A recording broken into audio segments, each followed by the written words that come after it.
most looking evidence. One man stands against the most advanced army on the planet and will master time to become the ultimate weapon.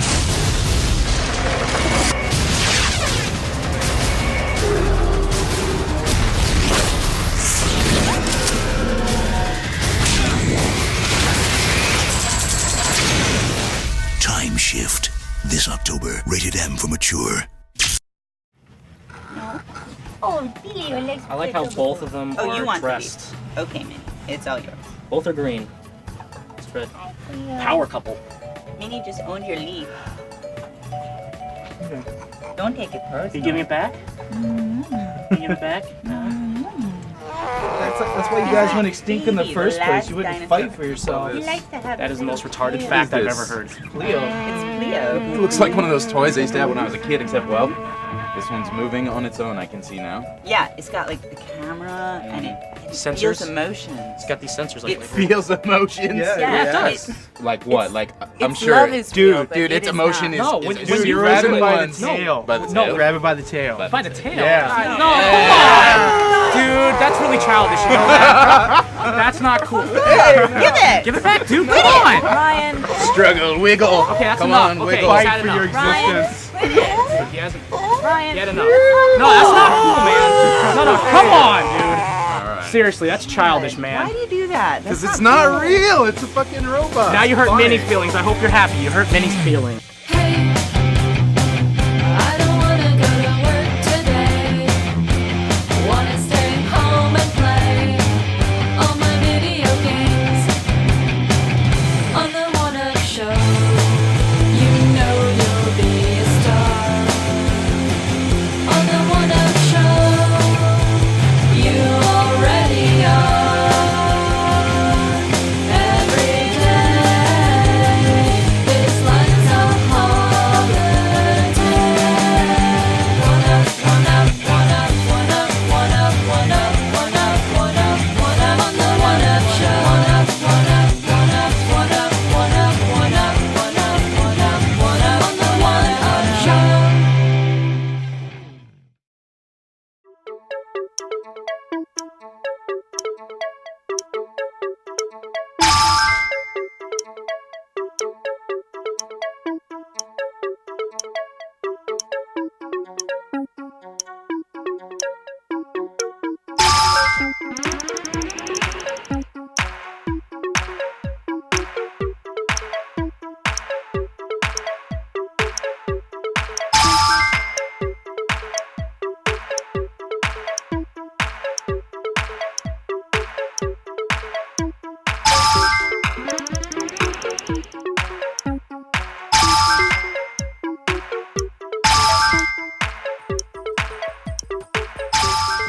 I have to admit, when I first saw Wii Fit at E3, I was like, seriously? They're coming out with a peripheral that takes my body mass index?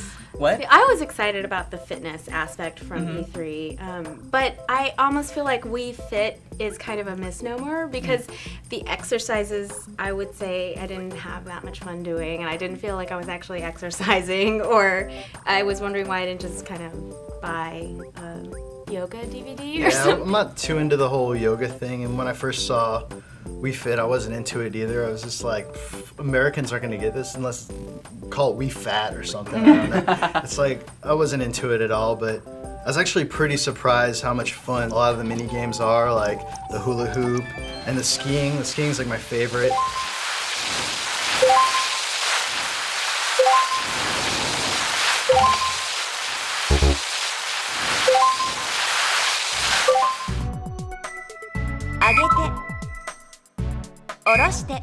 Well, you said you didn't really enjoy the fitness, or you didn't see yourself using those any more than you'd use like a yoga tape. But you know, I've tried yoga tapes and even yoga classes, and they're all just so boring. And this actually, like, I was surprised when we were doing it. Like, I felt the burn. Like, because it has you balance yourself in such a way that you have to keep it precise and keep yourself, like, centered and breathing, and it's tracking everything in such a way that, like, I can totally see myself doing that. Like, if I had one, I can see myself doing that like once a day and seeing if I get better. It tracks everything for me. You know, it's very simple. There were some that were really hard. Like you had to like stand on one leg and, you know, you have to keep that red dot like centered, and I'd just be starting to fall over to the left and you try to pull back the right. Yeah, I can see myself doing this more than I've ever done a tape, because with a tape, I could always be like, they're going too fast. Or, Oh, well, I'm gonna sit except there. here, that there is the big caveat of, well, with a tape you can just slack off. Because with the balance board, you can definitely slack off too. It's very easy But to like a fool tape, the you're balance only board. cheating yourself.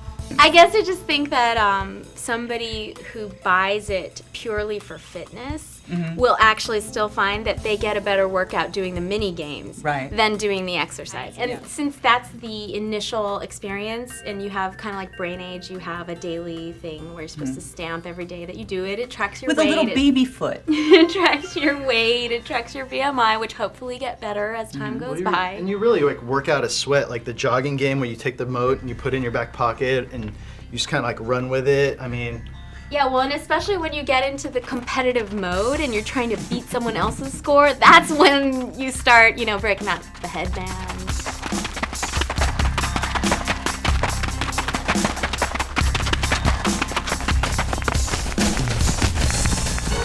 One of the warnings it gives us is no levitation, or I think it's indicating don't jump off the board. And at one point in your excitement, you actually did jump off the board. Whether it's a ski jump or whether you're jumping to avoid that obstacle on chompy monster. on the tightrope, you're imitating the jumping motion, and so it is hard to maintain contact with the board, but the board knows. If your toe even lifts a little bit, even if one toe lifts off. One of the things I was really excited about, and I was wondering like why they didn't show anything like that at E3, was you look at this and you think, oh, that'd be great for like an alpine skiing game, or it'd be great for even better skateboard game.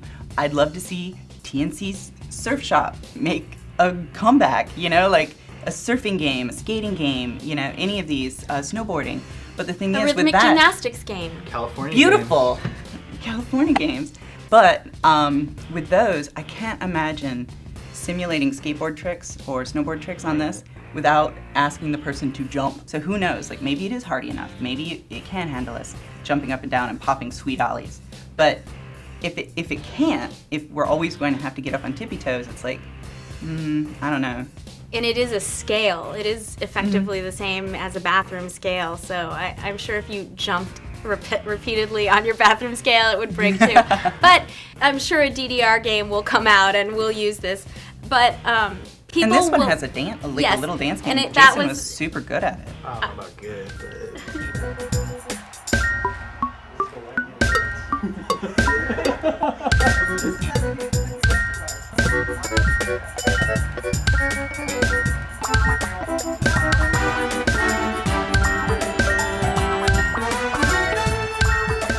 there's no danger of you rocking out because you're so into the music, because this game has that. We make hundreds of millions It's of dollars, Casio demo but we music. can't shell out It's $10,000 awful. for a licensed hit from 1973 Yeah, or going- something. I mean, I would even take like a Carpenter's tune or something over what Linda they Ronstadt, anything, please. At least that, then I could, you know, dance. It'll take another game. Yeah, it'll take like using the technology to have the real. So, you know, just in case you saw that dancing minigame and thought, oh, maybe they have some cool songs and it's gonna be just like DDR. No. looking at the wrong. DDR has nothing to fear from the Wii Fit dancing minigame. That is true. All things considered, I mean, right now I'm feeling a little disappointed that, as far as I know, there's no plans to bring this to the U.S. Really? I thought they were going to. There's no date. I thought they were going to get like a bigger board too or something. Oh no. I thought, America yeah. is going Oh, to get shit. a bigger board than this? Yeah. It'll be just twice the size of this. Well, it's got to be bigger And for it's the Wii heavy. Fat. I know. The Wii Fat America. It's not because they're fat. Americans have bigger feet, I think. Bigger bones. We're That's bigger the story. everywhere. That's- Yeah. Right. We are bigger everywhere. I don't know what that means.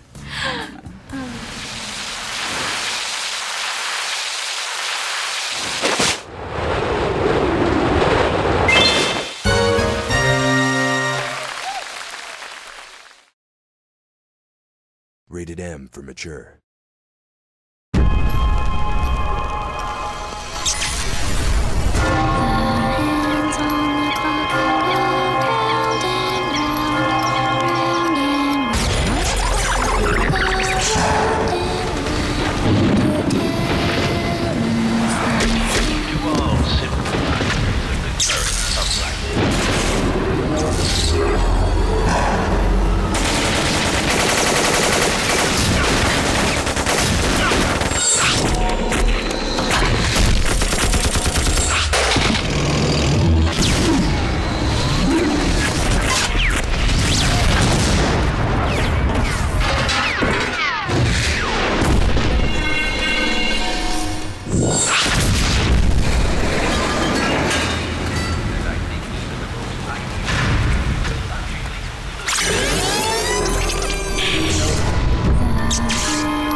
So, Matt, you saw God of War PSP? Chains of Olympus. Yeah, looks good. Yeah, so tell me about your visit. Like, I mean, it's been a while since we've seen this game. I mean, like, they've had, like, that short little demo that they've, like, released to people. Like, if we saw it played at E3, and then we could, they gave it away, right? They're doing this thing where they get very good at kind of parceling out the little details. So you got, your first taste of it at the Sony Gamers Day, and then you got to play it at E3, and it was basically the same section with, like, an extra couple seconds, and then you got, whatever, they had the demo that has, like, the first magic in the game, and a few little details here and there, like they showed a parry since then, and then this is kind of like the next step where we saw new magic and a whole bunch more of the game. We got to play through it, got to see how like the platforming and the puzzle solving and all that works.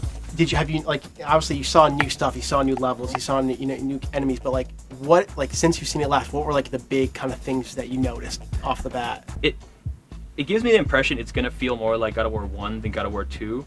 As in, like, not quite as much of a, over-the-top combat game. Like, it's gonna have its combat, but it's not gonna be like you're mixing combat with your magics and you're doing crazy stuff like that. It's more a little bit maybe slower paced. I'm not really sure if that's the right term. Do you think that's because of the PSP, the limiting of the buttons and the controller? A little bit maybe, because like when you're gonna evade, you have to hold down both triggers before you can evade. So you have to think about it for a split second, and that plays into it. And I think just. It's a little bit with maybe playing it on the PSP itself. They don't want to be quite as over the top, but it's still like more over the top than anything else I've seen on PSP. So like I don't really want to say that, and like people are gonna say like, oh, it's like a criticism of the game, but it's really not. It's really just like it feels right, like what you want to adapt that series to this platform.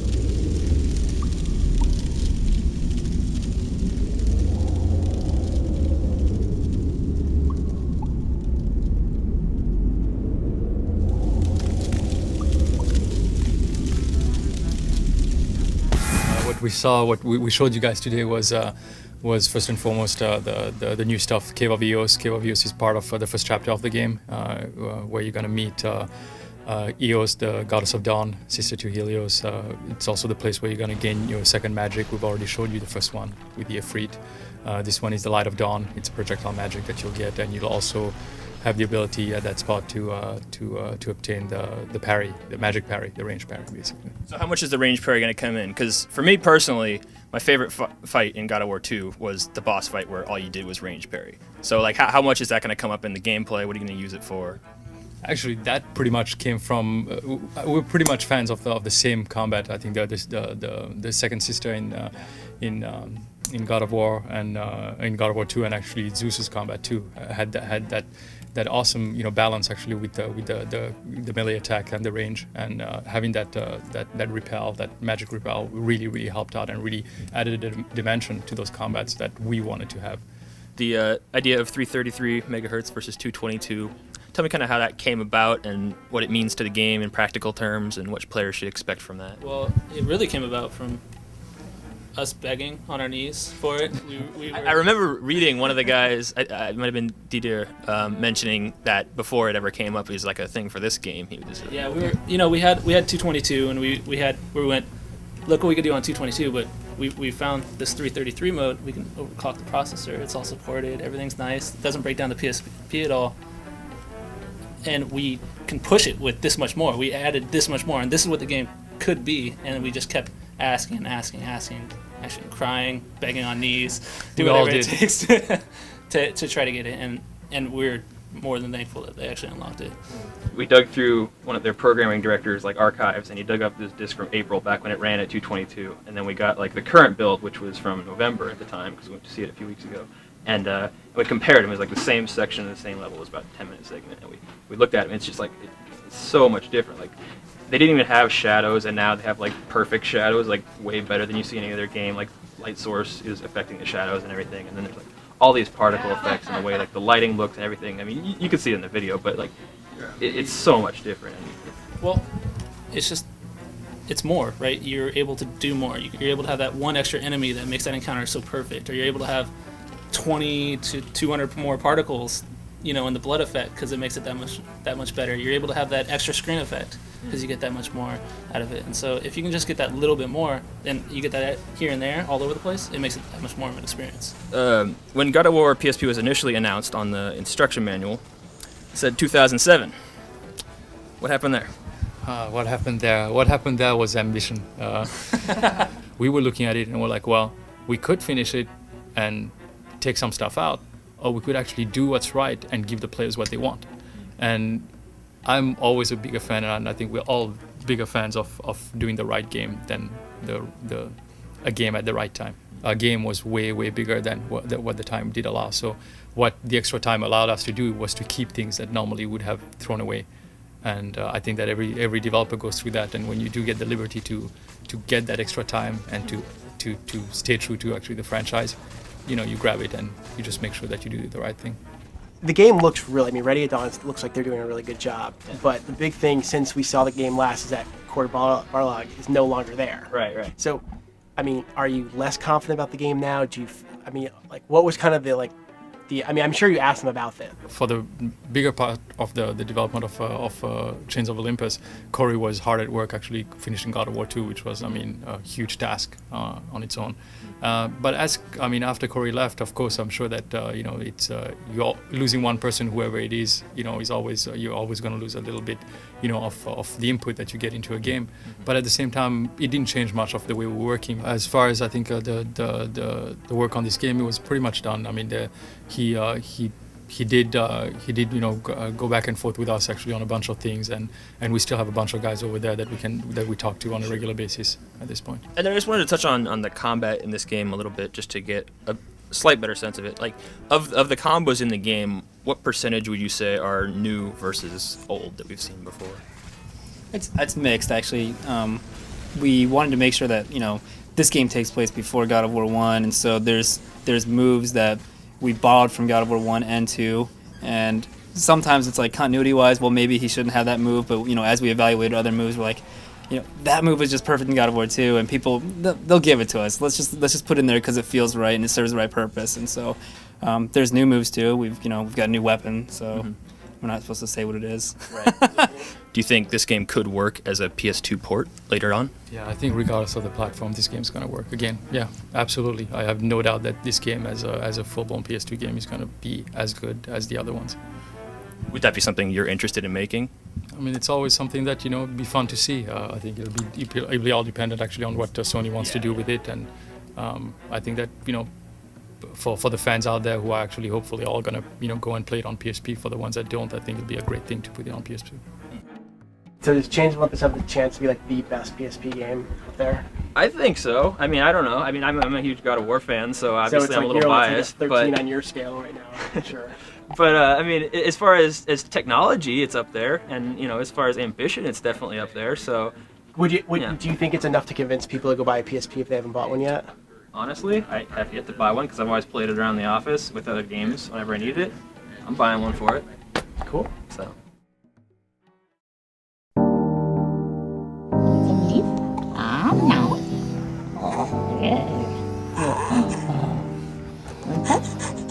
Yes. What's that?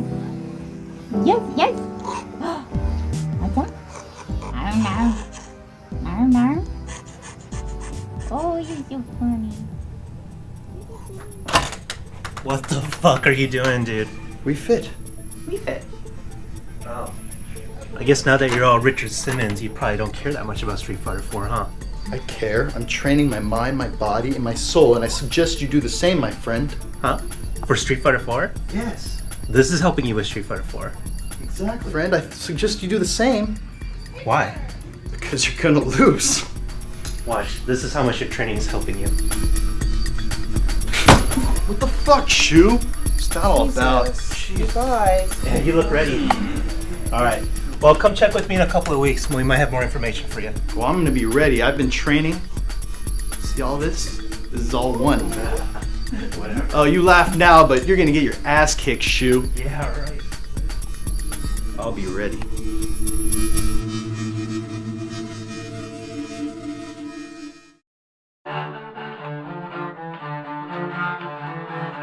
It's freezing out here. We could have done this at a desk. Yeah. Burnout reminds me how much fun it is just to mess around with cars and go driving and screw around. That's kind of what's great about the game, actually. Wreck cars. It's like it still feels entirely like Burnout.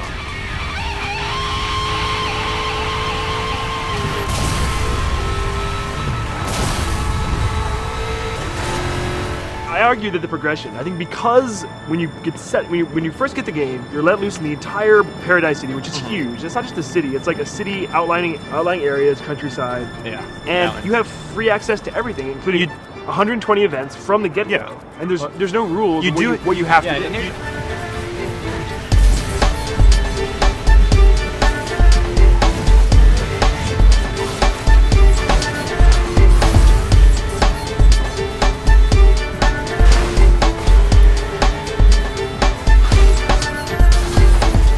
Complaints about the game I want to get out of the way was like starting off I was kind of lost, you know, like you don't understand that how the events are set up, you know, you don't understand how open it is. Well, so I'm just driving around like, how do I get started? You kind of expect a tutorial. Lead me through this. Right, you expect a tutorial and it doesn't have one. Instead you get the DJ. You get DJ Awesometivity. At least you hear DJ Tom goes, oh, I want to turn him off. I've been wondering what you folks use to find your way around Paradise City. Me?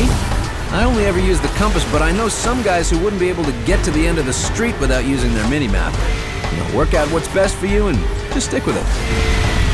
But then, the stuff he tells you is actually useful, and that is the tutorial. Like, slowly through the course of the game, he gives you advice, he gives you helpful hints. If you lose an event, he'll give you like some, you know. Yeah, it's a really good like sense of discovery. Right, but I think the fact that you're not forced to do anything is brilliant, because a lot of people, in the same way in GTA, like, you just want to mess around, it's a sandbox, and, you know, it's a complete success because there's no consequences for crashing. So if you just want to drive around the city, exploring things, crashing into people, crashing into buildings, there's no consequences. There's no punishments. You're always going to hit the gas and go.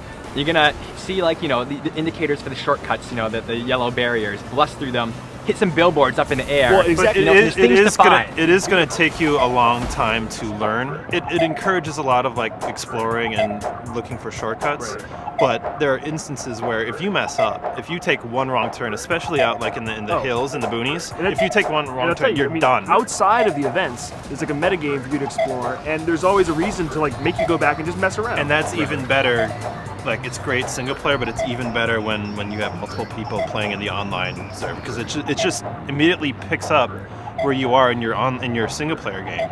All the things you've done are still there, and then you can set up these races and these challenges within a group, and it's the natural evolution of Burnout, I think. Yeah, and what's cool about the online is that like kind of the open world nature of that, where like every street you're like, oh, I just got the fastest route on this street, or like I just had the longest drift. Now the other 3 guys in my room, or however many, try to beat that. You know, it's just like this constant ongoing thing in between races, because you can do races whenever you want. And it keeps all the rivalries alive. So even like you come back later and someone takes you out, you remember, oh, like, you know, they revenged you, and yeah, I think online's gonna be huge for this game.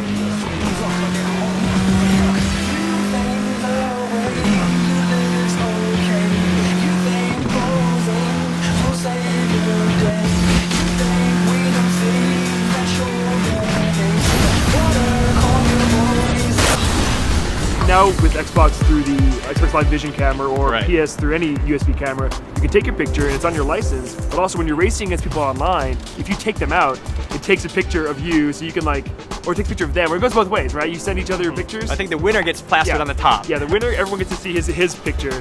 So, I mean, you can always like, put people off or just do whatever you want to do. I think when the online game opens up, you're going to see a lot of that and a lot of inappropriate stuff. It's really cool. Criterion has always been really savvy with that sort of like fun online aspect. Yeah, another thing I liked was all the drive-throughs. You know, be it the gas to get boost, and then the auto repair to fix your car, also, and then there's also the paint jobs. But like, you have it built into the city, all different spots. When you discover them, they go on your map. And then like when you're driving, like, oh, here comes the auto repair, I'm gonna fix it, which is beautiful in events like Markman and Road Rage, which are my 2 favorites. Because Road Rage is the takedown, just get as many takedowns as possible. I think we might all agree those 2 are really fun. Yeah. And that's one of the problems with online. You can't race those events online. Yet. Right. But I love Markman. It's like the spiritual successor to Pursuit Mode, where it used to be cops chasing you, but now like you start on one point of the city, you like it says, go here and just survive. Go anywhere you want, but it's like you have these guys in these black sedans, and they're like armor plated, like so brutal. The AI is so aggressive. I mean, I would say the most aggressive AI in any racing game I've ever faced in my entire life. Yeah, even more so than the previous Burnouts.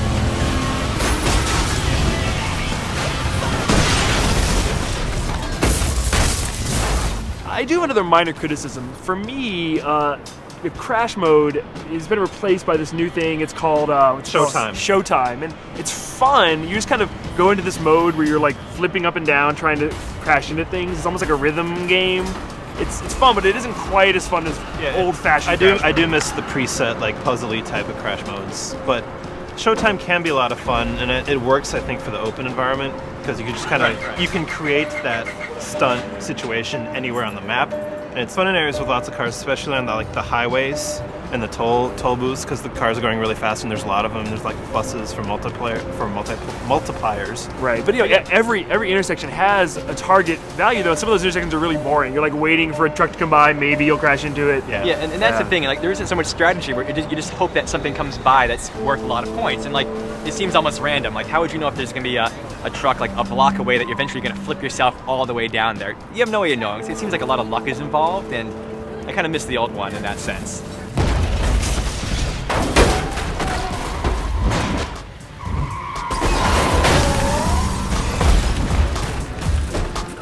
Just like the races, I believe, are the best races any Burnout has ever had. How so? The aggressiveness. They feel a lot the same to me. I feel like it's more aggressive. It's more open-ended. There's more.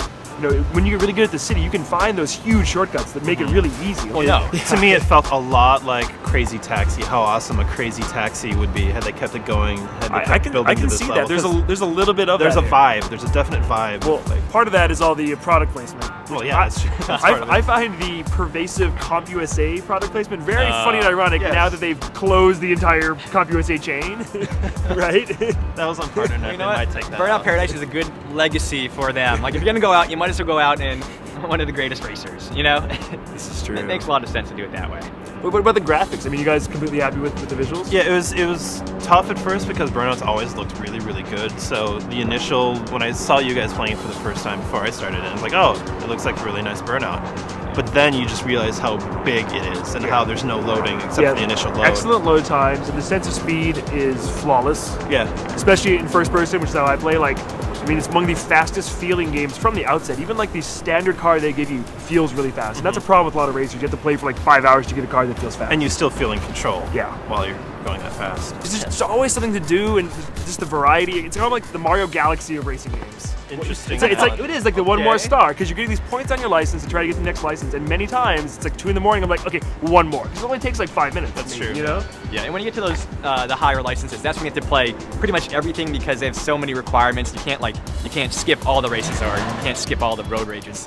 It's kind of the way I wanted to see Burnout come to like this generation of consoles. Like they really did what they had to. It's kind of like how Burnout 3 was, when that came out. That just blew me away. And this one is like it delivered everything I hoped for. Well, and I didn't even know I wanted. It's also really encouraging to finally see a game that's equally good across the two platforms. We've seen a lot of disparity on 360 and PS3, and this one, no matter which you buy it on, it's a solid experience. Feature complete.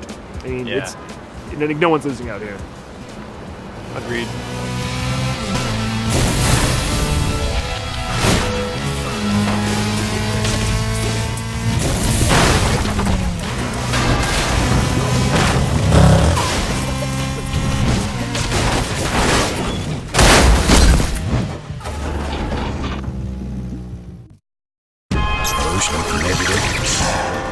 One man stands against the most advanced army on the planet and will master time to become the ultimate weapon.